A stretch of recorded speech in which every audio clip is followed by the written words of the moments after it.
కీర్తన గ్రంథంలో మనం చదివినటువంటి లేఖన భాగము 141వ కీర్తన 5వ వచనం.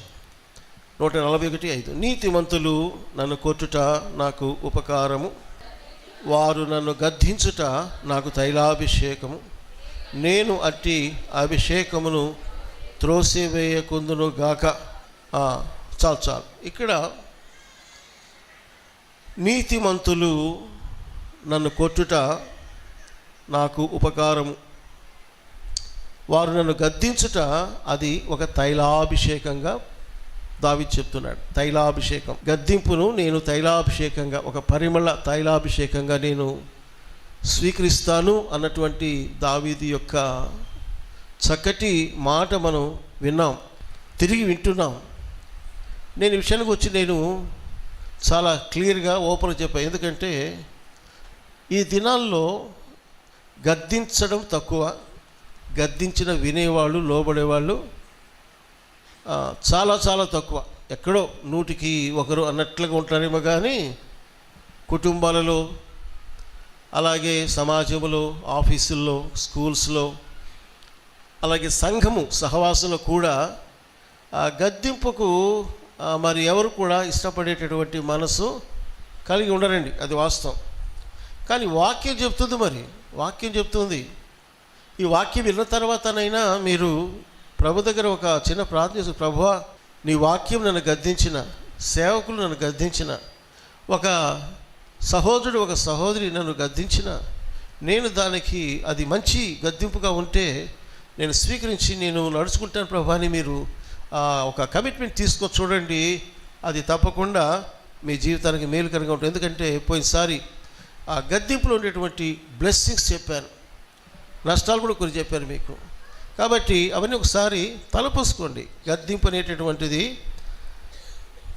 చాలా చాలా మంచిది, లేక అది అవసరము అనే విషయాన్ని నేను మీకు జ్ఞాపకం చేస్తున్నాను ప్రియులారా. ఇప్పుడు 3వ భాగంగా జ్ఞాపకం చేసే విషయం ఏంటంటే, గద్దింపులో ఉండేటటువంటి మరి కొన్ని దీవెనలు నేను మీకు జ్ఞాపకం చేయాలని ఆశిస్తూ ఉన్నాను. ఒకసారి సామెతల గ్రంథం రండి. సామెతల గ్రంథం 1వ అధ్యాయంలో 23వ వచనం చూడండి. 23 సామెతలు 1వ అధ్యాయము 23వ వచనం.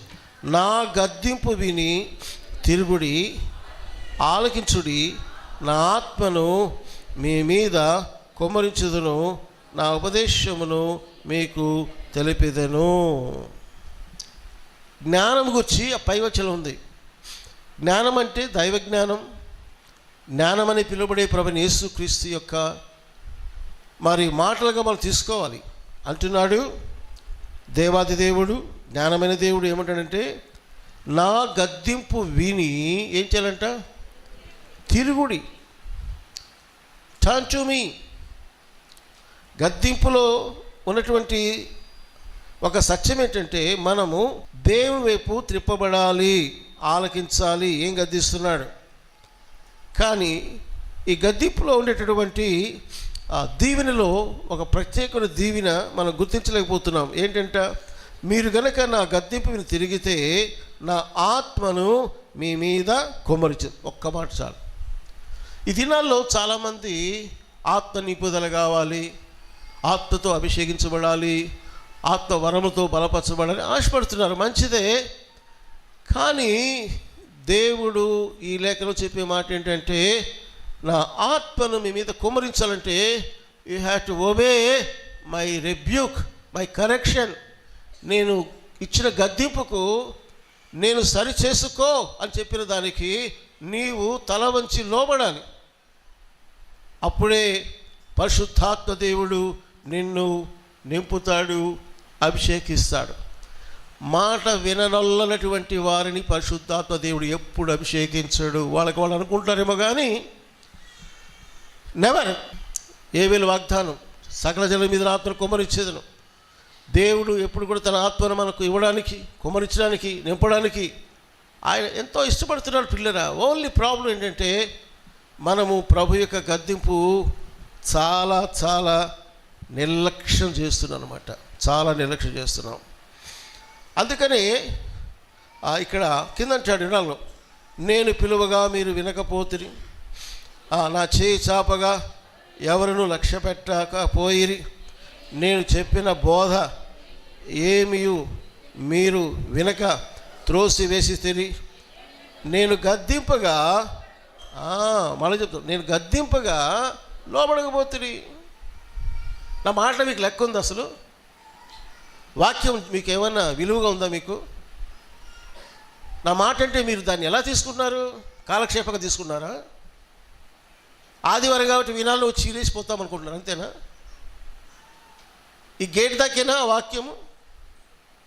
ఎందుకు దేవుని ప్రజల జీవితాలు ఎదుగుదల లేదు, ఫలింపు లేదు, బలము లేదు, జీవం లేదంటే we are the disobeying people to God's word.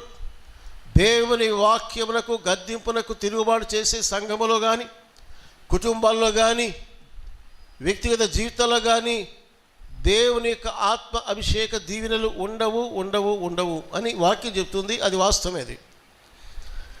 ఇక్కడ నేను గద్దింపగా లోబడకపోతుంది. తర్వాత చూడండి 26 అంటాడు, కాబట్టి మీకు అపాయము కలిగినప్పుడు నేను నవ్వెదను, మీకు భయము వచ్చినప్పుడు నేను అపహాస్యము చేసేదను. భయము మీ మీదికి తుఫాను వలె వచ్చినప్పుడు, సుడిగాలి వచ్చినట్లు మీకు అపాయము కలిగినప్పుడు, మీకు కష్టమును దుఃఖమును ప్రాప్తించినప్పుడు నేను అపహాస్యం చేదును.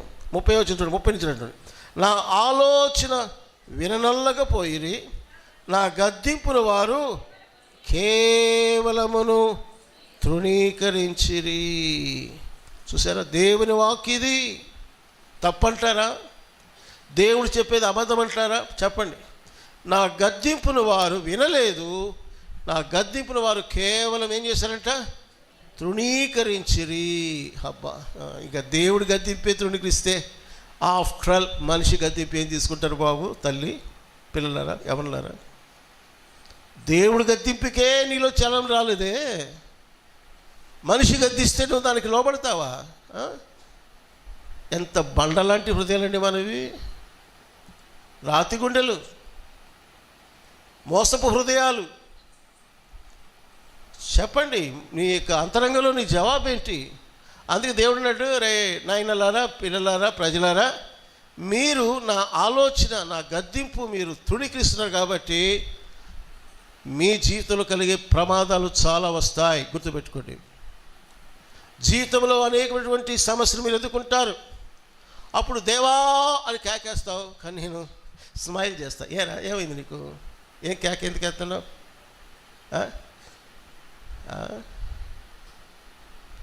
ఒక దారిలో పోయి ఇదిగో అక్కడే వాళ్ళే పెళ్లి చేసుకోవాలా, వాళ్ళతోనే ఉండాలా? వద్దు నాయనా, నో. తర్వాత తెలుసు, ఒక 6 నెలలకి తలకాయ పట్టుకొని దేవా అంటాడు. ఏమైంది బాబు? నాయనా ఇదిగో ఇదిగో చెప్పాగా, అనుభవించు, తప్పదు. అవిధేయతకు ఫలము తప్పదు. అవిధేయతకు దేవుని వాక్య ప్రకారంగా శిక్ష తప్పదు. ఇశ్రాయేలు జీవితంలో ఆ యొక్క లేఖన భాగం చదువుతున్నట్లయితే సమయం లేదు. మీరు తర్వాత 3వ అధ్యాయం చివరి భాగం 4వ అధ్యాయం ప్రారంభం చూస్తే వారు తమ అవిధేయత వలనే వాగ్దాన భూమిలో ప్రవేశింపలేకపోయిరి. దేవుడు గద్దించలేదా? పలుమార్లు నిర్గమకాండము, సంఖ్యాకాండము మీరు చదివినట్లయితే దేవుడు పలుమార్లు గద్దించాడు తన దాసుల ద్వారా, తన వాక్కుల ద్వారా. లోబడనొల్లక చివరికి వారు నష్టము నష్టము నష్టము పడుతూ అనేక మంది చనిపోయారు కూడా. మీరు పరిశుద్ధంగా ఉండాలంటే అబ్బే మోయాబీలు వస్తే వెళ్ళిపోవాలంతే. ఇప్పుడు కాదు ఎప్పుడు ప్రభు అనుభవించేదనుకుంటే వెళ్ళిపోతారు. ఆశించొద్దు అంటే ఆశిస్తారు, అన్యులతో కలవద్దంటే కలుస్తారు.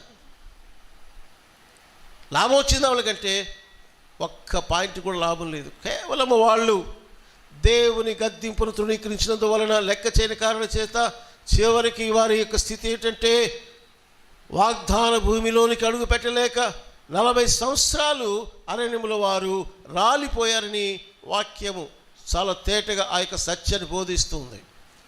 నాటి ఇశ్రాయేల్ అనుభవమే ప్రియులారా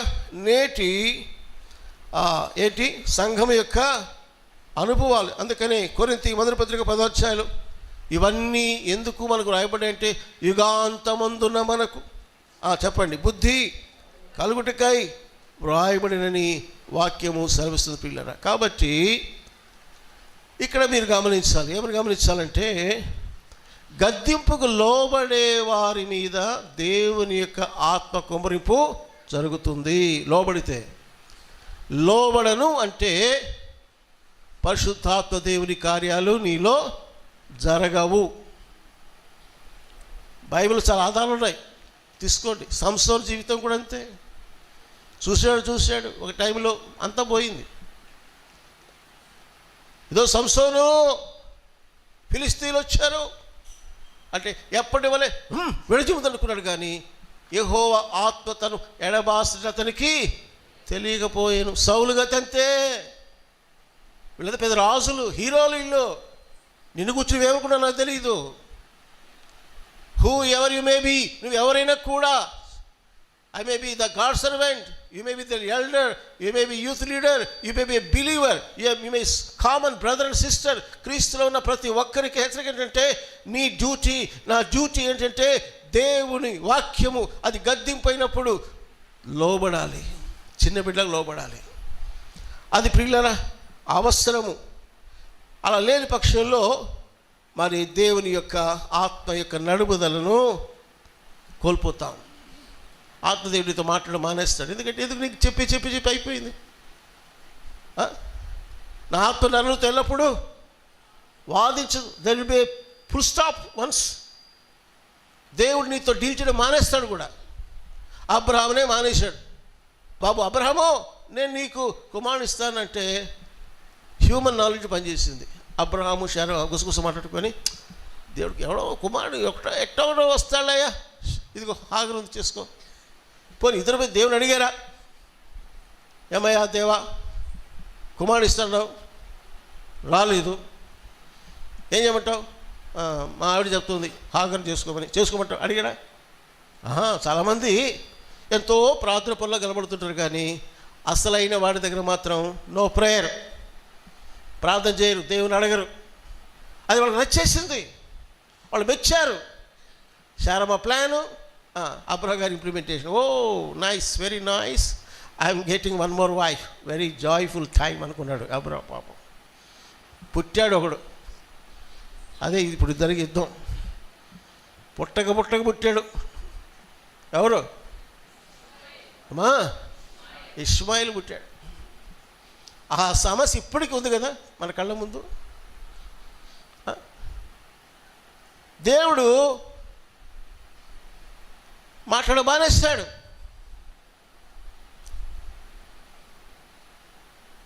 కొన్ని సంవత్సరాలు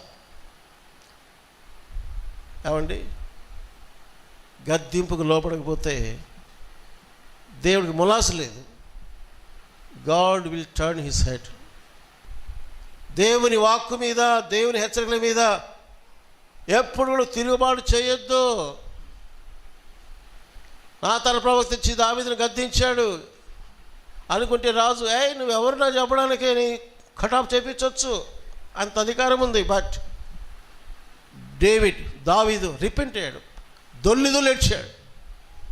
రాజే ప్రవక్త ఎదుట తాను ఒక సామాన్య వ్యక్తిలాగా లోబడిపోయాడు. అది కావాలండి. అంతేగా నాతో నువ్వెంత, నీ అధికారం ఎంత, నీ పెత్తనం ఏంటి, నా ఇష్టం, నేను రాజుని, నేనేమైనా చేస్తాను, ఎవడో అడిగేదనకే అంటే అయిపోయాడు. దేవుడు ఎన్ని తోకలు గొయ్యలని కోసేసినాడు దావీదుకి, పశ్చాత్తాపడ్డాడు. కాబట్టి దేవుడు మళ్ళా పైకెత్తాడండి. గుర్తుపెట్టుకోండి, వీఆర్ ప్లేయింగ్ విత్ గాడ్. ఓ విశ్వాసి, తెలుసో తెలియకో నువ్వు దేవునితో తమాషాలు ఆడుతున్నావు, ఆటలాడుతున్నావు. టైం వస్తుంది, జాగ్రత్త, తట్టుకోలేవు. నీకు క్షేమకరం ఏమిటంటే కుటుంబానికి క్షేమము, బిడ్డలకు క్షేమము, సంఘానికి క్షేమం ఏంటంటే మనమందరం కూడా దేవుని యొక్క గద్దింపులకు మనము సులభంగా అది చెప్తున్నాను, చెప్పే మాటలు సులువుగా లోబడదాము. పిల్లోడు చెప్పినా తప్పైతే సులువుగా లోబడదాము, భార్య చెప్పినా సులువు లోబడదాం, భర్త చెప్పినా లోబడదాం, ఒక సహోదరు చెప్పినా లోబడదాం. అది నిజంగా గద్దింపు మాట అవసరమైతే తప్పే ఉంది. సేవకుడు చెప్పినా మేము గద్దింపు లోబడతాం. ఆ దినాల్లో ప్రజలు దీవించబడ్డారంటే అట్లా గద్దింపు వస్తే అంత భయభక్తులతో వారు లోబడేటటువంటి జీవితాలతో ఉన్నారు. ఈరోజు ఎక్కడది? తిరుగుబాటే. చెప్పాపోవమ్మా. కుటుంబాలు అదే కథ, ఆఫీసులో అదే కథ, స్కూల్స్లో అదే కథ, సమాజంలో సంఘంలో కూడా అదే కథ అయిపోయింది. ఇప్పుడు ఎవరికేం చెప్పలేని పరిస్థితి. పిల్లరా, అది మనకు క్షేమం అవుతుందంటారా? ఎప్పటికీ కూడా కాదు. కాబట్టి పిల్లరా, మనము నేర్చుకోవాల్సిన విషయం ఏంటంటే గద్దింపుకు ఎప్పుడు కూడా మనము చెప్పండి ఎలా లోపడాలి. ఒక మాట నోటితో చెప్పండి. గద్దింపులకు ఎలా లోపడాలి? సులువుగా లోపడాలి. ఎలా లోపడాలి? సులువుగా లోపడండి.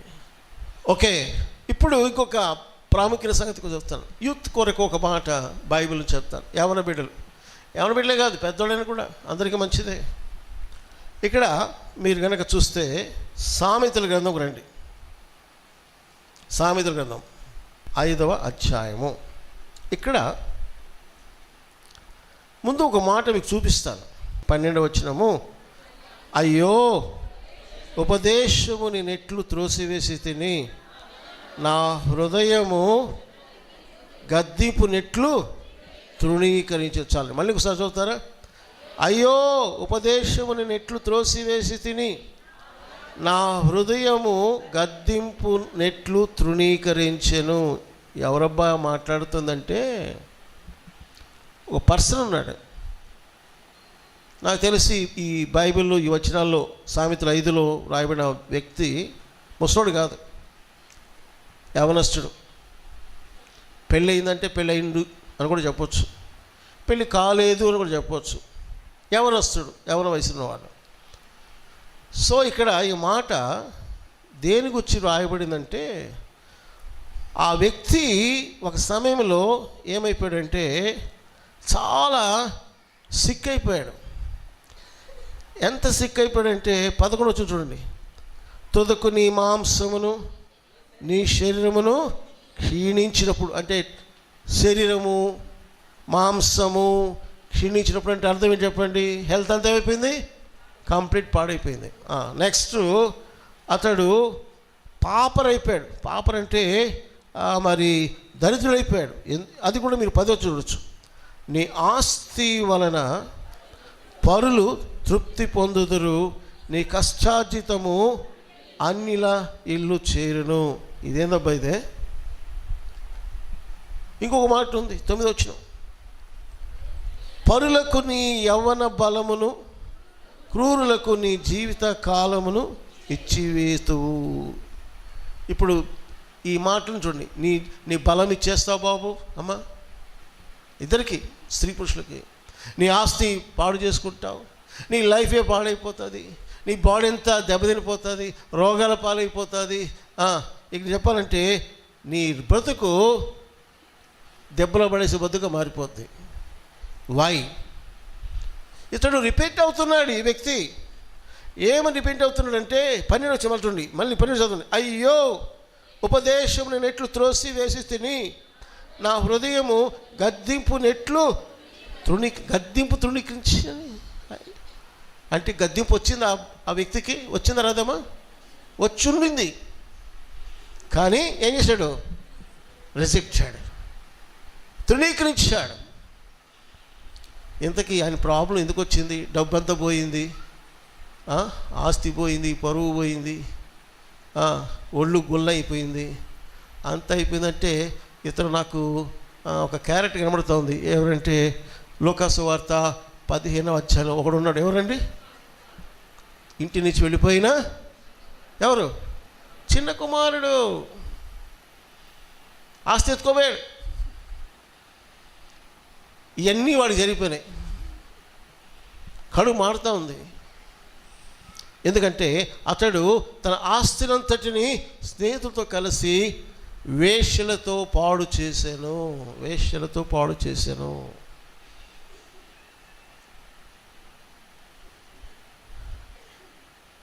చెడు తిరుగులతో పాడు చేశాను. కొంతమంది అనుకుంటారు ఇది హోలీ చర్చ్ అండి,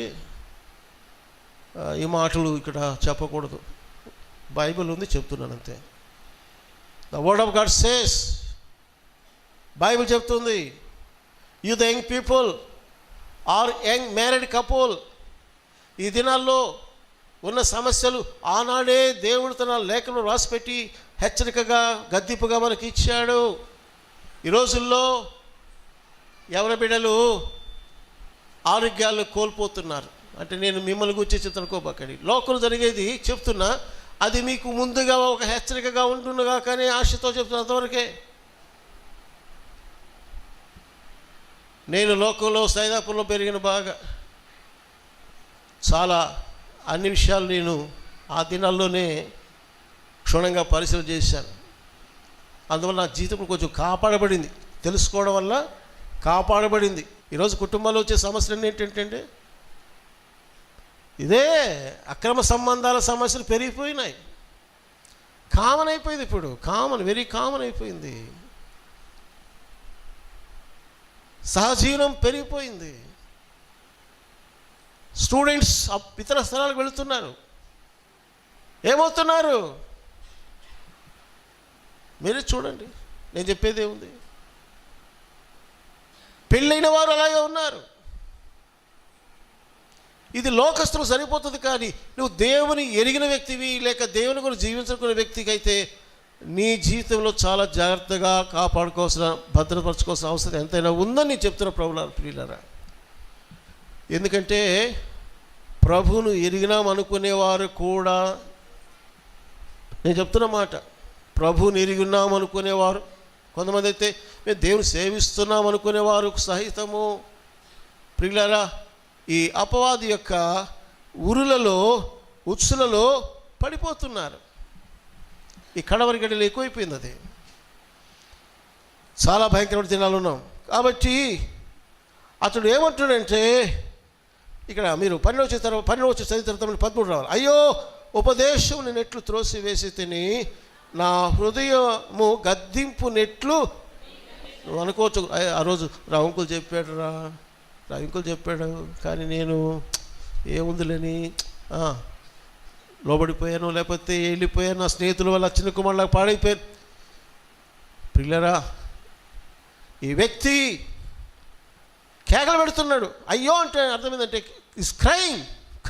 అయ్యో అయ్యో అయ్యో బాబోయ్, ఆరోగ్యం పోయింది, ఆస్తి పోయింది, కుటుంబం పోయింది, కుటుంబంలో భార్యతో భర్తతో సంబంధాలు క్షీణించిపోయినాయి, సంతోషం లేదు, ఆనందం లేదు, ఎవరికి చెప్పుకోలేను నా బాధలు, ఏడ్పు. ఈ రోజుల్లో కుటుంబాల్లో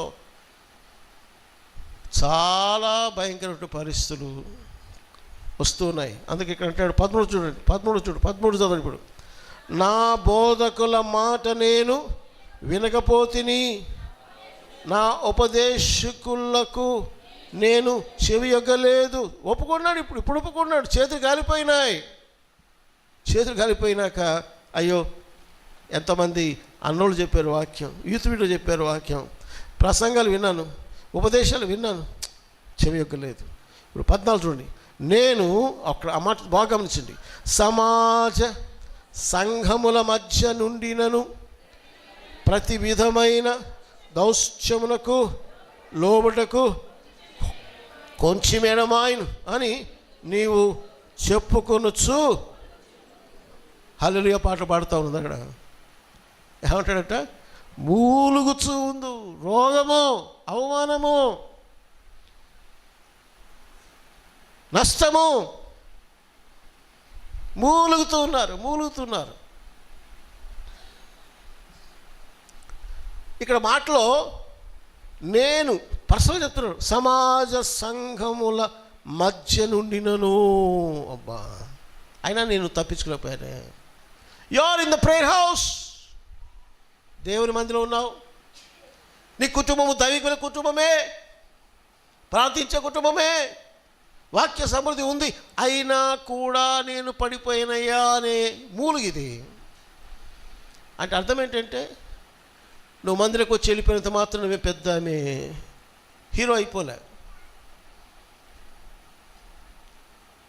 ఒకవేళ అంటున్నాను, ఇక్కడ నువ్వు మందిరంలో కూర్చుంటూ వింటూ కూడా నీ ఆత్మీయ జీవితంలో ప్రక్కకు పోయినప్పుడు నీ యొక్క వ్యవహార శైలి వేరువేరుగా ఉందేమో. వింటున్నావు, తుండీకరిస్తున్నావు, గద్దింపు వస్తుంది, లోబడ్డం లేదు.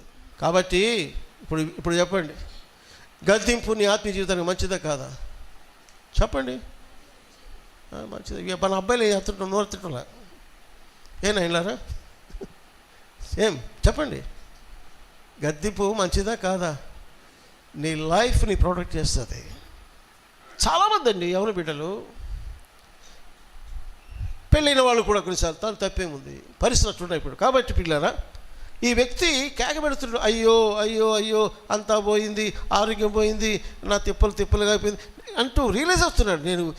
నేను బోధ వినలేదు, ఎందుకు అన్నోళ్ళు అంకుల్స్ చెప్తుంటే వాక్యానికి నేను లోబడి ప్రతిస్పందించలేదు, ఎందుకు నేను ఇలా చేశాను, ఇలా పాడైపోయాను అంటూ మూలుగుతుండేటువంటి పరిస్థితులు అవసరమా? ఇక్కడ ఉన్న ఒక పెద్ద ప్రత్యేకత ఏంటంటే, అతడు లోకంలో ఉండి చెడిపోయిన వ్యక్తి కాడు. లోకంలో ఎక్కడెక్కడో ఉండి చెడిపోయిన వ్యక్తి కాడు. అతడు సంఘము మధ్య, ఆ మాట గమనిస్తున్నారా? నేను సమాజ సంఘముల మధ్య ఉండినను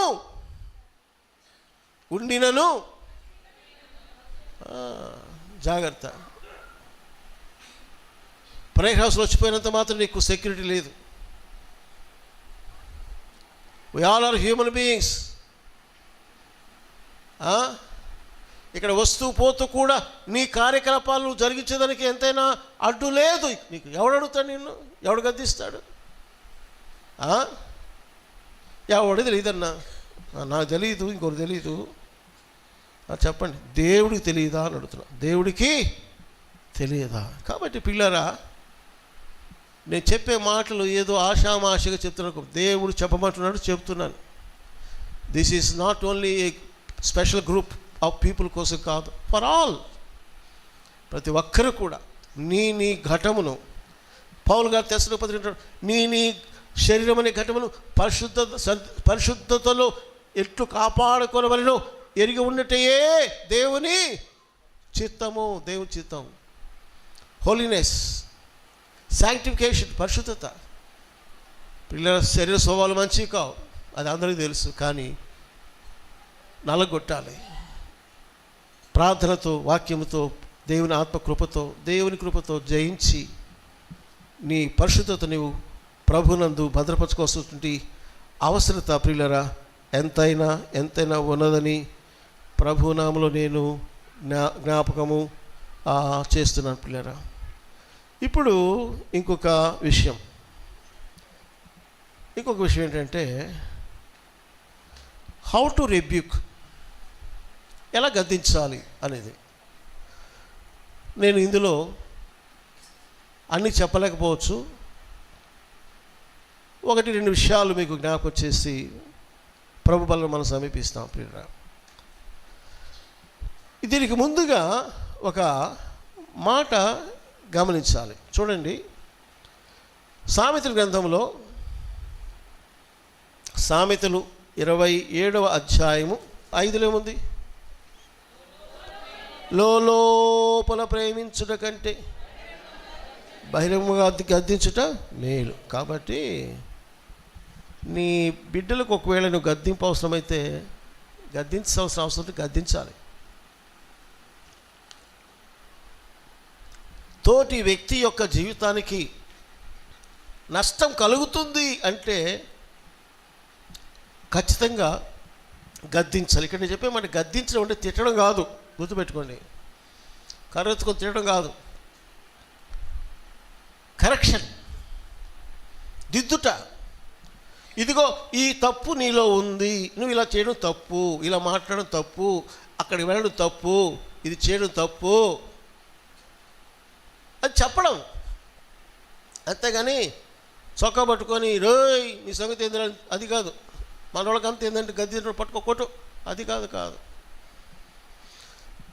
గద్దింపు అంటే కరెక్షన్, దిద్దుబాటు, వారి యొక్క పొరపాటు చూపించి హెచ్చరించడం. అది గమనించండి. కాబట్టి లోపల ప్రేమించుట కంటే బహిరంగంగా గద్దించుట మేలు. అయితే ఇంకొక మాట కూడా మీకు చూపించాలి. ఏంటంటే ఒక లేఖన భాగం ఉంది, ఆమోసు గ్రంథము 5వ అధ్యాయం 10వ వచనం చదవండి ఇక్కడ. అయితే గుమ్మములో నిలిచి బుద్ధి చెప్పువారి మీద జనులు, ఇదేందండి ఇది, జనులు చిన్నోళ్ళు కాదు. ఏం చేస్తారంటే వాళ్ళు ఇంటి దగ్గరికి వచ్చి అరే బాయ్ ఈ తప్పురా, అమ్మ ఈ తప్పురా అంటే అక్క థ్యాంక్ యూ, అన్న థ్యాంక్ యూ, తమ్ముడు థ్యాంక్ యూ చెప్పరంట, పగబడతారంట అండి. తర్వాత ఏమంటారు, యథార్థముగా మాట్లాడే వారిని మైండ్ రాబాగా బయటికి, మైండ్ రాబాగా. ఏమైంది, నేనంట ఇట్టంట అట్టంట, ఏం వాస్తవే కదా, దిద్దుకోవచ్చు కదా, సరి చేసుకోవచ్చు కదా. నాకు చెప్పే వాళ్ళు వాడి వయసు, ఆమె ఆ వయసు, ఇది మన తీరు. ఎప్పుడు బాగుపడతారండి మనం. అందుకే సామెతలో మనం ఒకసారి గద్దింపును అసహించుకునేవాడు చెప్పాలి డాష్ అమ్మా పశుప్రాయుడు. ఎస్, గద్దింపును అసహించుకునేవాడు పశువుతో సమానం, బుద్ధి లేదు. కాబట్టి ప్రియులారా, ఈ సమయంలో మనము ఎలా గద్దించాలి అనే విషయంలో ఒక చక్కటి లేఖనాన్ని మనం చూద్దాం. అది ప్రకటన గ్రంథము 3వ అధ్యాయము 19వ వచనం. యేసయ్య చెప్తున్న మాట. ఉండండి, నాతో స్టార్ట్ చేయండి. ప్రకటన 3:19. నేను ప్రేమించు వారిని అందరినీ గద్దించి, గద్దించి వదల్లా, ఇంకా పక్కనే ఉందట, శిక్షించుచున్నాను గనుక నీవు ఆసక్తి కలిగి మారు మనసు. మీరు ఇంకొకసారి చదవాలి అందరూ. ఏసే చెప్పే మాట ఇది, నేను ప్రేమించు వారిని అందరినీ గద్దించి శిక్షించుచున్నాను గనుక నీవు ఆసక్తి కలిగి మారు మనసు పొందుము. మీకు అర్థం కాదే ఉంది ఇంట్లో. ఏసే అంటున్నాడు, ప్రజలారా నేను మిమ్మల్ని ఎందుకు గద్దిస్తానంటే మీ మీద మాకు పగ కాదు. ఏసే అంటున్నాడు, మీ మీద నాకు కోపము ద్వేషం అని అనుకోబాకండి. That is out of my love. నా ప్రేమ అంటే ఎంతసేపటికి గోరు ముద్దలు తినిపించి కడుపు నింపేదే కాదు, అవసరమైతే పచ్చం పెడుతుంది ప్రేమ. అరే నాయనా ఇది తింటే ఇది జబ్బు పెరిగిపోతురా, సస్తావరా. ప్రేమ గోరుముద్దలు తినిపించి చేతులే, బిడ్డకు బాగాలేకపోతే అన్నీ బంద్ చేస్తుంది. మా అమ్మకి నా మీద ఎంత కోపం అనుకుంటే ఎట్లా. నాకు టైఫాయిడ్ స్టార్ట్ అయింది, అందరూ మంచిగా మాంసాలు తింటున్నారు. నా మిస్సెస్ అంటే అది ఏమండి తినకూడదండి. సరే అట్లాగే, అది ప్రేమ ద్వేషమా? ప్రేమ. 4 రోజులు బతకాయా, జబ్బు పోవాలంటే ఈ నాన్ వెజ్ కాసేపు మానేసి. ఎస్, యేసు ప్రభు యొక్క మాటలు ఎలా ఉన్నాయంటే, నేను ప్రేమించు వారి అందరినీ, కొందరిని కాదు, ఎవరైతే ప్రేమిస్తానో వాళ్ళని గద్దిస్తాను. పక్కనే ఉంది మళ్ళా, అదొద్దా, అది కూడా ఉంది. గద్దించి అంటే గద్దింపుగా లోపడకపోతే ముట్టికే పడుతుంది, అది కూడా ఉంది. కాబట్టి నువ్వు మారు మనసు పొందు ఆసక్తితో అని యేసు చెప్తున్నాడు. ఇప్పుడు మనం ఇదే తలంపుని హెబ్రీ పత్రిక వస్తాం. హెబ్రీ పత్రిక 12వ అధ్యాయం అండి. హెబ్రీ పత్రిక 12వ అధ్యాయం 5వ వచనం చూద్దాం. 5వ వచనం. మరియు నా కుమారుడా, తర్వాత ప్రభు చే శిక్షను తృణీకరించకము, ఆయన నేను గద్దించున్నప్పుడు విసుకు. ఇదండి వాక్యం చెప్తున్నాడు. అయ్యా ఓ కుమారుడా, నువ్వు ప్రభువు చే శిక్షను తృణీకరించబాక. ఆయనని గద్దిస్తాడు. గద్దించినప్పుడు విసిగిపోవద్దు. అంటే దేవుడు గద్దిస్తాడు, నేరుగా వచ్చి నీ ముందు నిలబడి గద్దిస్తాడు అనుకోబాకండి. నేను చెప్పాను గత కాలంలో, దేవుడు ఏ మార్గము గుండానైనా నీ గద్దిస్తాడు. అవసరమైతే ఒక గాడితో కూడా. చెప్పండి, బిలామును ఎవరు గద్దించారు? గాడిద. అది వాక్యము, దైవ సేవకులు, సందేశాలు ఇవన్నీ కూడా ఉన్నాయి. కాబట్టి ప్రభువు చే శిక్షితుని కృపము, ఆయన గద్దించినప్పుడు విసుగుకము. తర్వాత 6, ప్రభువు తాను ప్రేమించు వారిని శిక్షించి తాను స్వీకరించు ప్రతి కుమారుని దండించును అని కుమారులతో సంభాషించినట్లు మీతో సంభాషించు ఆయన హెచ్చరికను మరచితిరి. శిక్షా ఫలము పొందుటకై మీరు సహించుచున్నారు. దేవుడు కుమారులనుగా మిమ్మును చూచుచున్నాడు. తండ్రి శిక్షింపని కుమారుడెవడు? కుమారులైన వాళ్ళందరూ శిక్షలో పాలు పొందుతున్నారు. మీరు పొందనిలా దుర్భీజులు కానీ, దుర్భీజులు అంటే మీరు ఇల్లీగల్ సంతానంగా అన్నట్టుగా ఉంది అక్కడ. ఒక వ్యక్తి, ఒక దాసు చెప్పాడు, అది you are not the child of God. శిక్షా ఫలము పొందుటకు, శిక్షా ఫలము, గద్దింపు ఫలం ఉంది, మంచిదే అది నీకు. మీరు శిక్షలో పాలు పొందాలి, గద్దింపులో పాలు పొందాలి. లేకపోతే మీరు దుర్భీసులు కానీ కుమారులు కారు. కాబట్టి పిల్లరా, ఇప్పుడు ఎలా గద్దించాలి? దేవుడే ప్రభు అంటున్నాడు, నేను ఎట్లా గద్దిస్తున్నాను? నేను ప్రేమించు వారిని నేను గద్దించి శిక్ష. అంటే ఇప్పుడు దీంట్లో అర్థం ఏంటంటే, నీవు ఇంకొకరిని గద్దించేటప్పుడు ఫస్ట్ ఆఫ్ ఆల్ అందులో నీకు ఆ వ్యక్తి మీద ప్రేమ ఉండి గద్దిస్తున్నావా, లేకపోతే దొరికాడురా దొరికిందని తిడుతున్నావా? అర్థవుతున్న మాట. నీవు ఒక వ్యక్తిని గద్దించాలన్నప్పుడు, దేవుడిని ప్రేరణ ఇచ్చినప్పుడు అది ప్రేమతో చేయాలి. ఒక తల్లి తండ్రి తన బిడ్డల విషయంలో ప్రేమ కలిగి గద్దిస్తాడు. తినరా అంటాడు, కొన్నిసార్లు తినొద్దు అంటాడు, కొన్నిసార్లు చదువుకో అంటాడు, కొన్నిసార్లు రెస్ట్ తీసుకొని చదువు మానిపిస్తాడు. అవన్నీ ప్రేమతో చేసే పనులు కదా. అలాగే సంఘములోనైనా, కుటుంబంలోనైనా, నీ పనిచేసే స్థలంలోనైనా నీ యొక్క గద్దింపుకు వెనకాల ఏముండాలంటే ఒక కారణం ఉండాలి, గద్దించే కారణం. రెండవది, అది ప్రేమపూర్వకంగా చేయండి. ప్రేమపూర్వకంగా, ద్వేషంతో, కోపంతో తిట్టాలని, లేకపోతే మరి ఇంకా ఇతరమైనటువంటి కక్షలతో మనం ఎవరిని కూడా గద్దించకూడదని లేఖనం బట్టి నేను మీకు పిల్లరా జ్ఞాపకం చేస్తుంటున్నాను.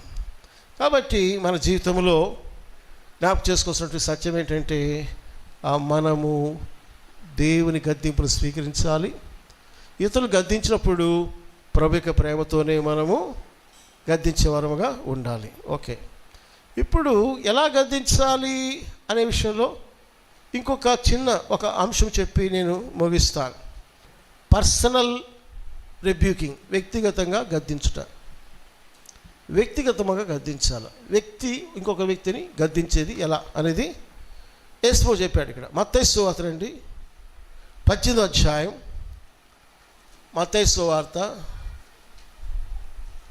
18వ అధ్యాయం 15 చూద్దాం. మరియు నీ సహోదరుడు నీ యెడల తప్పిదము చేసినలా నీవు పోయి నీవును అతను ఒంటరిగా ఉన్నప్పుడు అతనిని గద్దించుము.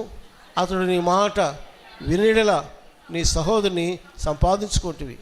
అతడు వినడల 2-3 సాక్షుల నోట ప్రతి మాట స్థిరపరచబడినట్లు నీవు ఒకరిద్దరిని వెంటబెట్టుకొని అతని ఎద్దకు పొమ్ము. అతడు వారి మాటయు విననీడల ఆ సంగతి సంగమునకు తెలియజెప్పుము. అతడు సంగపు మాటయు విననీడల అతనిని నీకు అన్యునిగాను సొంకనిగాను ఎంచుకొనుము. ఓకే, ఇది ఎప్పుడైనా మీరు చదివారా? ఏమండి, గమనించారా? ఇక్కడ మనము ఒక విషయం గమనించాలి. ఇది పాత నిబంధనలో ఉన్నటువంటి ధర్మశాస్త్రం యొక్క లేఖన సత్యం అని కూడా మీకు గుర్తు చేస్తాను. కొంచెం ఇది పక్కన పెట్టండి. మత్తయి సువార్త 18లో మన చదివిన భాగాలు కొంచెం పక్కన పెట్టి కొంచెం బైబిల్ గ్రంథం చెప్తూ చూస్తే మనకు కొంత అవగాహన వస్తుంది. లేవికాండం రండి. లేవికాండము 19వ అధ్యాయం. లేవికాండం 19 రండి. లేవికాండము 19వ అధ్యాయం 16వ వచనం. నీ ప్రజలలో కొండెములాడుచు ఇంటింటికి తిరగకూడదు, నీ సహోదరునికి ప్రాణహాని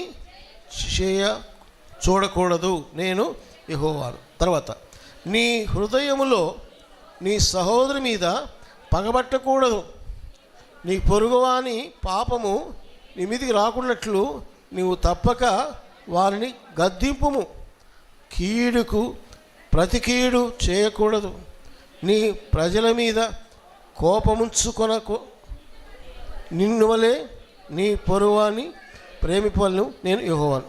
ఇప్పుడు బాగా గమనించండి. ఈ 3 వచనాల్లో బాగా చూస్తే కొండెమలాడుచు ఇంటింటికి తిరగకూడదు అని ఒకటి ఉంది. కొండెమలు అంటే ఏంటి అని చెప్పుకోవాలి మనం. చాడి లేనిపోని మాటలని, మనకు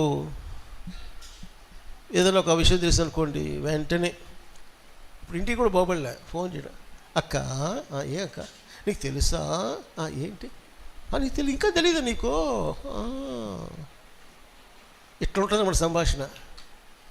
మళ్ళీ కాసేపు ఎందుకు నాకెందుకు లెక్క, లేదక్క నువ్వు చెప్పకపోతే మళ్ళీ నాకు నిద్ర రాదక్క, ముద్ద దిగదక్క, ఎందుకులే అక్క, లేదక్క చెప్పక రావన్నంట, అలాగా అయిపోయింది. ఈమె ఇంకొకటి ఎత్తుకుంటుంది, హలో అక్క ఇప్పుడు ఒక మాట విన్నానక్క తెలుసా, నాకేం తెలియదే. ఇట్లా జరుగుతుందండి. ఇంకా అక్కడే కదా బ్రదర్స్ కూడా తక్కువ మనకున్న వాట్సాప్లు మెసేజ్లు చాలా ఉన్నాయి, వెళ్ళిపోతూ ఉంటుంది, వార్తలు వెళ్ళిపోతూ ఉంటాయి. ఇప్పుడు అంతకుముందు గడప దాటేది కొంచెం కష్టంగా ఉంది, ఇప్పుడు ఊళ్ళు దేశాలు కూడా దాటిపోతూ ఉంటాయి వార్తలు. వాక్యం చెప్తుంది కొండెములాడుచు ఇంటింటికి తిరగకూడదు. తర్వాత, నీ సహోదరునికి ప్రాణహాని చేయకూడదు, నేను యెహోవాను. ప్రాణహాని తలపెట్టకూడదు. ప్రాణహాని చేయడం కానీ ప్రాణం తీసినంత పని చేస్తామండి, నిజమేనా కాదా? ప్రాణమంతా తీరు కానీ ప్రాణం తీసినంత పని చేస్తారు. అందుకే బైబిల్ ఉంది, కత్తిపోటు వంటి మాటలు పలుకువారు. నువ్వు కత్తితో పొడిచినా ఒకటే, నోటి మాటని ఒకటే. బైబిల్ ఉన్న మాటలు అవి. పిల్లరా అంటాడు 17లో, నీ హృదయములో, చూడండి మళ్ళా, నీ హృదయంలో నీ సహోదరి మీద పగబట్టకూడదు అంటాడు. ఏం చేయాలంట? నీ పొరుగువాని పాపము నీ మీదికి రాకున్నట్లు నీవు తప్పక వారిని గద్దించు, హెచ్చరించు, పగబట్టబాక. ఏమండి, నీ గుండెల్లో పగ ద్వేషము ఎందుకు నీకు? మళ్ళీ ప్రభు బల్లో చేస్తావా? గుండె నిండా ద్వేషము, అది నీ ఇంట్లో వాళ్ళ మీదనో, పక్కింట్లో వాళ్ళ మీదనో, సంఘంలో ఉన్న వాళ్ళ మీదనో, సేవకుల మీదనో ఉంటుందేమో, నాకు తెలియదు. ప్రభువు యొక్క వాక్యం చెప్తుంటే లోపల నీవు ద్వేషించకూడదు, పగబెట్టుకోకూడదు. నీ భార్య అయినా నీ భర్త అయినా కూడా ఇదే వాస్తవం. భర్తకు భార్యకు పడదు, ప్రభు బల్లట్టగా తీసుకుతినేడు. ఎందుకు ఇవన్నీ వేషాలు కాదు, ఇవన్నీ కూడా క్షమాపణ పొందుకున్నారా, సరి చేసుకున్నారంటే ఏముండదు. అది వాక్యం చెప్తుంది. నీవేం చేయాలంటే నీవు తప్పక వారిని గద్దింపుము, సరి చేసుకో. గద్దింపడం అంటే, అరే నీకు నాకు ఈ తగాదా వచ్చింది, సరి చేసుకుందాం రా, కూర్చో, మాట్లాడుకుందాం. నీ తప్ప నా తప్ప ఏంటి సంగతి? ఓకే, నా తప్పే, తల ఉంచుకో, క్షమాపణ కోరుకో, సరి చేసుకో, ప్రేమించు. దేవుని వాక్యము ఉన్న మనమే సరిగా లేకపోతే, క్రీస్తు ప్రేమ గురించి ఆరాధించే నీలో నాలోని అనుభవం లేకపోతే, యేసు ప్రభు యొక్క మరణ ప్రచురిస్తూ రొట్టెలో పాత్ర పొందే నీలోనే ఆ మనసు లేకపోతే ఏం చేయాలి? దినాలు, వారాలు, నెలలు గతించిపోతున్నాయి. కుటుంబాల్లో సమస్య అదే, సమాజంలో సంఘాల్లో కూడా అదే సమస్య ఉంది. పిల్లలు, ప్రభువును చెప్తున్నాను, దేవుని వాక్యం చెప్తున్న సత్యం ఏమిటంటే, నీవు లోపల పగబట్టకూడదు, సరి చేసుకోవడానికి గద్దించు. 18 ఏమంటాడు? చక్కగా అంటాడు, కీడుకు ప్రతి కీడు. అదే పలానా వ్యక్తిలో కీడు చేస్తాడు, నేను కూడా చేస్తా. No no no. నీ ప్రజల మీద కోపం ఉంచుకొనక, బాగా గమనించారు, చెప్పండి మాట, నీ ప్రజల మీద కోపము ఉంచుకొనక నిన్ను వలె నీ పొరుగు వారిని నేను యెహోవాను. అది సారాంశం. కాబట్టి ఇక్కడ పాత నిబంధనలో ఉన్న సారాంశం ఏంటంటే, లవ్ దై నైబర్ యాజ్ దై సెల్ఫ్. నిన్ను వల్ల నీ పొరుగు వారిని ప్రేమించు అని చెప్పే మాటకు బ్యాక్గ్రౌండ్ ఇంత ఉంది వెనకాల కథ. పగుచ్చుకోబాక, ద్వేషించబాక, హృదయంలో నువ్వు అలాగే బాధ పెట్టుకోబాక, సరి చేసుకోండి, గద్దించుకోండి, దిద్దుకోండి అని వాక్యము చెబుతూ ఉంది అని చెబుతూ, నిర్గమకాండములో 20 అధ్యాయం చూడండి. కొంచెం ఇది ఇంతవరకు చెప్తాం, ముగిస్తాం. నిర్గమకాండం 20:16 చదవండి. నీ పొరుగు వాని మీద అబద్ధ సాక్ష్యము పలకకూడదు. 10 కమాండ్మెంట్స్లో ఉందన్నమాట. తర్వాత ద్వితీయోపదేశకాండములో, ద్వితీయోపదేశకాండం రండి, ద్వితీయోపదేశకాండం 19వ అధ్యాయం 15వ వచనం చూడండి. ద్వితీయోపదేశకాండం 19:15 చదవండి. ఒకడు చేయు సమస్త పాపములలో ఏ అపరాధములకు వచ్చే కానీ, ఏ పాపములకు వచ్చే కానీ ఒక సాక్షి యొక్క సాక్ష్యమును అంగీకరింపకూడదు. 2 సాక్షుల మాట మీదైనను 3 సాక్షుల మాట మీదనైనను ప్రతి సంగతి స్థిరపరచబడును. ఇందుకు నేను మాట చదివించాను. సాక్షులు 2 లేక 3 ఉండాలి. ఇప్పటికీ అదే రూల్ పాస్ అవుతుంది. 2 ఉండాలి సాక్షులు, ఒకరు కాదు. ఒక సాక్షి సరిపోదు. అందుకని ఇప్పుడు యేసు ప్రభువారు ఇప్పుడు చెప్పిన మాట రండి. మత్తయి సువార్త 18వ అధ్యాయం ఏమంటాడంటే, 15వ వచనం, నీ సహోదరుని మీద తప్పిదము చేసిన యెడల నువ్వు వెళ్ళు. ఎక్కడ మాట్లాడమన్నాడు? ఒంటరిగా ఉన్నప్పుడు. మీకు ఒక మాట చెప్తా, గమనించండి. చాలా విషయాలు ఒంటరిగా మాట్లాడుకుంటే తీరిపోతాయి. మనకు చేత కాదు. అందులో రచ్చ చేసుకోవాలి, వీధిలో రచ్చలవ్వాలి, సంఘంలో రచ్చలవ్వాలి. అవసరమా? అది చేతగాని సమస్యనా? అది తీరని సమస్యనా? అది బుద్ధి లేని పని కాదు. అది దేవునికి అసహ్యమైన కార్యం కాదు. అది ప్రతి దానికి public no, not public in public, not in public but personally, వ్యక్తిగతంగా. Not public but personal. గుర్తుపెట్టుకోండి. అనేక విషయాల్లో వ్యక్తిగతంగా తోటి వ్యక్తితో మాట్లాడి గద్దిస్తే సమస్యలు తీరిపోతాయి. గుర్తుపెట్టుకోండి. అట్లా కాదు, రచ్చగలాగాల. ఏమొస్తుంది దానివల్ల? నీకు తృప్తి వస్తుందా? అక్కో అనో నిలేసా తెగేసా. ఎందుకు తల్లి అండి? ఎక్కడ నేను క్రీస్తు ఎక్కడున్నాడు? అమ్మా బాబు, నేను క్రీస్తు ఎక్కడా? ఎక్కడ నీ క్రీస్తు? ఎక్కడ క్రీస్తు ప్రేమ? ఎక్కడ క్రీస్తు ఓర్పు, సహింపు ఎక్కడుంది? కాబట్టి ఇక్కడ నేను ప్రభులో చెప్తున్న మాట ఏంటంటే, ప్రభు చెప్తున్న మాట ఇది. యేసు చెప్పిన మాటకు మనం విలువిస్తే, నేను చెప్తాను, ఇప్పటి నుంచి ఏ సమస్య ఉన్నా కూడా టేక్ పర్సనల్ టైం.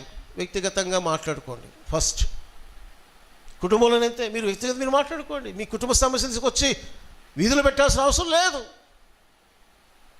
సంఘంలో సమస్య తీసుకొచ్చి బయట పెట్టాల్సిన అవసరం లేదు. ఫస్ట్ పాయింట్ ఏంటంటే, ఒంటరిగా ఉన్నప్పుడు వ్యక్తిగతంగా వెళ్ళి మాట్లాడాలి. అది అక్కడ ఏమిటంటే, వెళ్ళి గద్దించు, చెప్పు, తప్పయ్యా, తప్పమ్మా చెప్పు. వింటే అక్కడ తర్వాత ఇంకో మాట క్షమించుకోమంటాడు. వినలేదు, అప్పుడు ఏం చేయాలంటే, అప్పుడు 16వ వచనం చేయాలి. ఏమని? అతడు విననీడల 2-3 సాక్షుల నోట ప్రతి మాట స్థిరపరచబడినట్లు నీవు ఒకరిద్దరిని వెంట పెట్టుకొని అతని యుద్ధకు పొమ్ము. సాక్షులు అంటే ఇక్కడ ఎవరంటే, ముఖ్యంగా చెప్పాలంటే ఆ స్థితి చూసిన వారు కావాలి. ఫస్ట్ ఆఫ్ ఆల్, అన్న నన్ను ఈ అన్న ఇట్టన్నాడు అంటే విన్నవాళ్ళు ఉన్నారా? ఒక ఇద్దరైనా? అది కావాలా? అది లేదనుకుంటే నెక్స్ట్ ఏంటంటే మీరిద్దరు మాట్లాడుకునేటప్పుడు ఏం మాట్లాడుకుంటున్నారో చెప్పడానికి తెలుసుకోవడానికి ఒక ఇద్దరు ఉండాలి. ఇప్పుడు నాకు ఈ రాజేష్కి గొడవ వచ్చిందనుకోండి, పర్సనల్గా మాట్లాడితే అడ్జస్ట్ అయిపోతే నో ప్రాబ్లం. ఈ అబ్బాయి నా మాట వినలే. నెక్స్ట్ ఏం చేస్తానంటే నేను పాలరాజుని ఇంకొక ఆయన ఇంకెవరు మన శామని తీసుకొచ్చి కూర్చోబెడతా. ఎందుకు కూర్చోబెడతాను? రవణ్కులు ఏం మాట్లాడాడు, రాజేష్ ఏమో. ఎందుకంటే మీ ఇద్దరు మాట్లాడుకొని ఇద్దరు అవుతుందంటే రేపు రాజేష్ అంటాడు రవణ్కులు మాట్లాడేందుకు తప్పు అని ఆయన అంటాడు, రాజేష్ మాట్లాడే తప్పు నేను అంటాను. ఎవరు మాట్లాడినాను అప్పుడు? అది సమస్య కదా. ఇద్దరు ముగ్గురు అనుకోండి, వాళ్ళు చెప్తారు రవణ్కులు ఇట్లా మాట్లాడాడు, రాజేష్ ఇట్లా మాట్లాడాడు, అయిపోయాడు. సో ఇది అవసరం. ఇది లాస్ట్ ఫైనల్. ఒకవేళ 17 వచ్చిన వారి మాటయు వినని ఎడల అప్పుడు ఎక్కడ రావాలంట? ఆ సంగతిని సంఘమునకు తెలియచెప్పుము. అది అప్పుడు రావాల అనౌన్స్మెంట్. పలానా సహోదరుడు ఇలా, పలానా సహోదరి ఇలా, పలానా ఎవరస్తుడు ఇలా ఇలా ఇలా ఉన్నారు, ప్రార్థన చేయండి అని చెప్పాలి. అప్పుడు ప్రార్థన చేసి సరి చేసుకునే పరిస్థితి అవ్వాలి. అది కూడా సంఘం కూడా హెచ్చరిస్తుంది. బాబు ఏంటా బాబు, ఏంటైనా బ్రదరు ఏం సిస్టరు అని చెప్పినా కూడా అది కూడా వినలేదనుకోండి, ఏమంటాడు యేసయ్య? అతనిని నీకు అన్యునిగాను, అంటే నో మోర్ ఫెలోషిప్. అన్యుడితో నీకు సహవాసం ఉండదు కదా, సుంకరితో యూదుడికి సహవాసం ఉండదు కదా. So you have to cut off the fellowship. అంతే ఫైనల్లీ. ప్రాసెస్ ఇది, ప్రాసెస్ ఇది. అది గద్దింపుతో ప్రారంభం అవ్వాలి. పర్సనల్గా గద్దించాలి, సాక్షి ద్వారా గద్దించాలి, సంఘం ద్వారా గద్దించాలి. వినకపోతే కట్ ఆఫ్ ద ఫెలోషిప్. అంతే. నన్నైనా అంతే చేయండి. నేను చెప్తున్నా, వాక్య విరుద్ధంగా నేను ప్రవర్తిస్తే ఏం మొహట్లేదు, నేనేమి పెద్ద వ్యక్తిని కాదు. చేయగలమా? కాబట్టి పిల్లలకి చెప్పే సందేశం ఏంటంటే, పిల్లరా మనం గద్దింపులు స్వీకరించాలా. ఒకవేళ ఈ వ్యక్తి మొదటి పర్సనల్గా మాట్లాడప్పుడే ఒప్పుకొని సరి చేసుకుంటే మన రెండో స్టెప్ జరుగుద్దా, మూడో స్టెప్ జరుగుద్దా అంటే ఏమి జరగదు. అక్కడికి కూల్ అయిపోద్ది. అంతా హ్యాపీగా ఉంటారు, పీస్ఫుల్గా ఉంటారు, మంచి సహవాసాన్ని ఆ వ్యక్తులందరూ అనుభవిస్తారండి. So this is God's method, దేవుని యొక్క విధానం. కాబట్టి ఎలా గద్దించాలి అని అంటే ప్రేమతో గద్దించాలి, ప్రేమతో గద్దించాలి.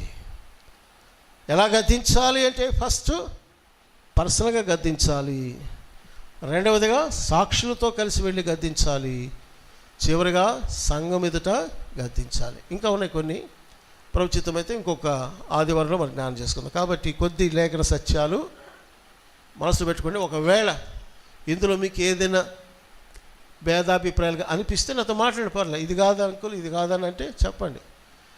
నేను ధ్యానం చేసినంత వరకు దేవుడిచ్చిన వాక్య సత్యం ఇది. కాబట్టి గద్దింపులో ఎంతో మేలుంది. యవన బిడ్డలకు పరిశుద్ధతకు వచ్చినటువంటి గద్దింపులు ఉన్నాయి, పని వాటిని మనం ఫాలో అవుతాం. ఫస్ట్ ఆఫ్ ఆల్ అని చెప్పాను, నా గద్దింపుని తిరిగితే నేను మీ మీద ఏం చేస్తానంటున్నాడు? ఆత్మను కుమ్మరించేదను. ఆత్మను చెప్పండి. నీవు ఆత్మ కుమ్మరింపుకి ఇష్టపడతావా? లేకపోతే గద్దింపు నాకు వద్దు, ఆత్మ వద్దు అని వెళ్ళిపోతావా? వాక్యానికి చెప్తాను నీకు, నా సొంత మాటలు కాదు తల్లి. నా గద్దింపు తిరుగు, నీ లైఫ్ చేంజ్ అయిపోతుంది. నా ఆత్మతో నింపుతాను, అభిషేకిస్తాను, కుమ్మరిస్తాను నీ మీద. అటువంటి వ్యక్తులు నాకు కావాలి.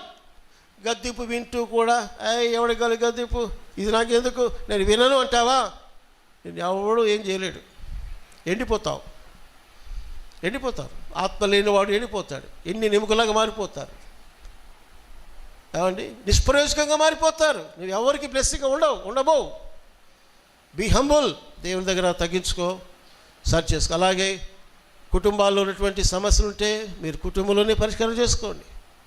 వీధులకు ఎక్కకూడదు. మందిరం లోపల, సంఘం లోపల సమస్యలు ఉంటే ఒకవేళ పర్సనల్గా మాట్లాడితే సరి చేసుకునే అవకాశం ఉంటే పర్సనల్గా మాట్లాడుకోండి. నేను కూడా చాలాసార్లు చెప్పాను, ఇక్కడ నిలబడి మీకు ఏదైనా సమస్య ఉంటే సూటిగా నేరుగా వచ్చి నాతో మాట్లాడండి అని చెప్తాను నేను.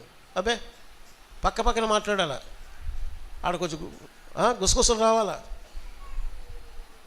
అయినా వద్దండి. ఎవరు పరిపూర్ణులు గారు?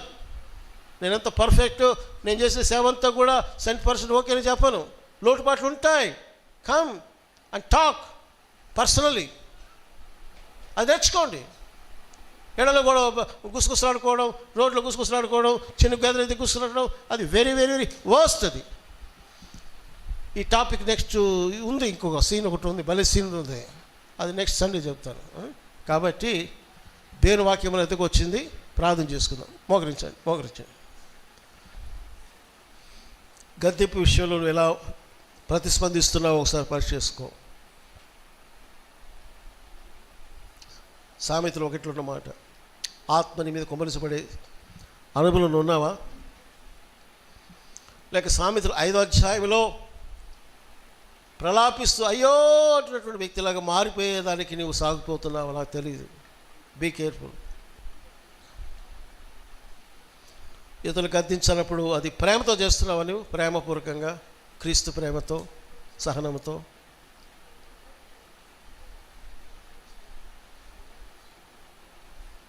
కుటుంబ సమస్యలు వ్యక్తిగతంగా పరిష్కరించుకోగలుగుతున్నారా?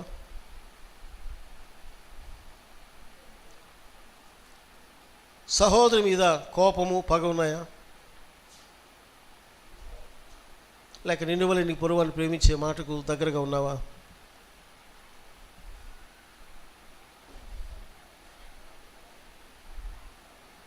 వ్యక్తిగతంగా మాట్లాడుకున్నప్పుడే సరి చేసుకుంటే చాలా మంచిది కదా.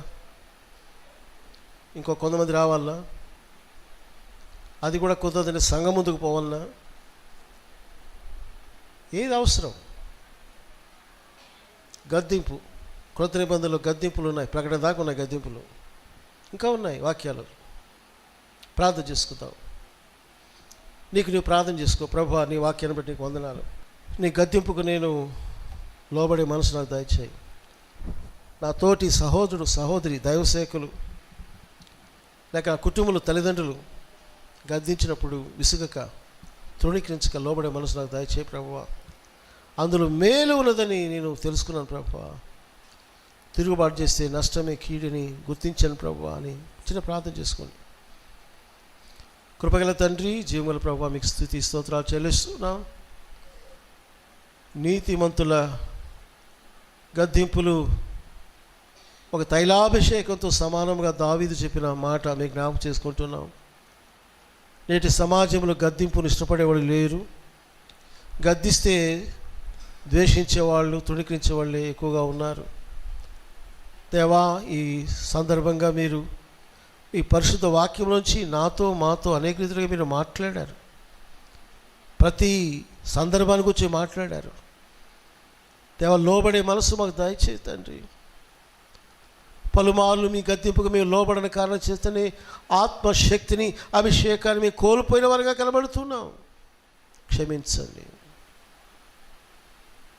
ఓ ప్రియ ప్రభువా, కనికరించండి, కటాక్షించండి.